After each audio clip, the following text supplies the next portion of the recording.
Now is the time, everybody, to start taking action to accomplish your big financial plans for the year. And that might include buying a home, buying a car, maybe getting a new travel rewards credit card to help pay for your next trip. Just throwing that out there.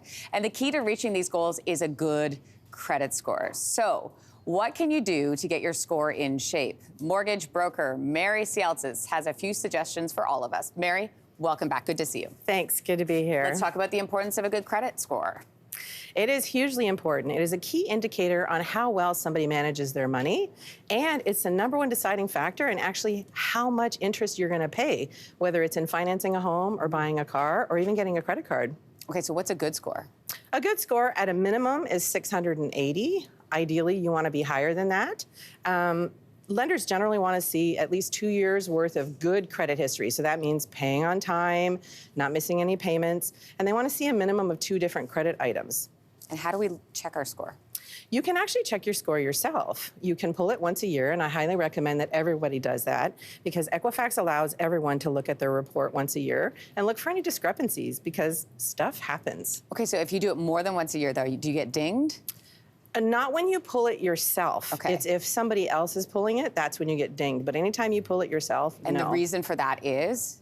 So that can be a little more complicated. So sometimes when people are looking to buy a vehicle, they may visit 8 or 10 different car dealerships. And in every case, they'll end up going into the finance office. They'll get their credit pulled every time. And it doesn't look very good. It doesn't look very good on No. that. If you've had it pulled 8 or 10 times in a very short time period, if it's all dealerships and stuff, we can usually justify it. Right. But from an Equifax perspective and a potential lender perspective, it's like, is this person unable to secure credit or are they Right. just shopping around? So it just kind of makes them question it a bit more. Okay, so let's talk about a few tips to boost the credit score. Walk us through some of these. First and foremost, never pay late.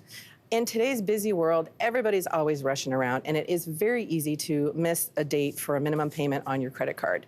What I recommend is that all financial institutions now offer auto pay options. Set up an auto pay so that on the day that it's due, if a payment hasn't been made, an automatic minimum payment is done so that you're never late. That's first and foremost. Secondly, don't go above your credit limit. Anytime you do, it lowers your score immediately.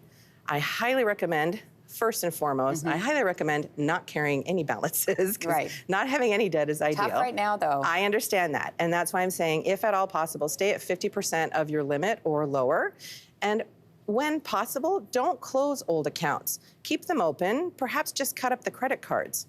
Okay, so let's talk about that because I want to unpack that a little bit because when you say don't close those old accounts, what does that mean? What does that mean for people that are looking at your credit? So it depends on how it's done. Sometimes, again, from a lender perspective and maybe even from the way the credit agencies review it, if somebody starts closing all these different credit accounts, they might look at it and be like, well, why are they closing them all? Do they not trust themselves with this credit? Again, your score is based partially on how well you manage your money. So if you're seen as suddenly closing all these accounts, they might think you don't trust yourself. When you're 18, should you get a credit card? Yes. Why? You need to start building that credit history. And that's something to really point out is using a debit card is fantastic from a budgeting perspective because you're always dealing with the cash that you have. However, it does not help you build a credit score. And you do that over time, right? That's it. It takes time. So, even at 18, get your first credit card, get the, $500 limit. Use it responsibly. Learn how to use it. Practice with it. I know, because I've talked to people and they're like, oh, they're very proud of the fact that I don't have any credit cards, but that does not help you in the long run. No, it does not. Tell them to try and apply for credit or for a mortgage or even for a car. Speak with a financial advisor, that's for sure. Mary, great tips. Thanks so much for being here today. Thanks for having me. Hey, thanks for watching. If you liked this, be sure to subscribe here, or you can check out more Your Morning videos right here.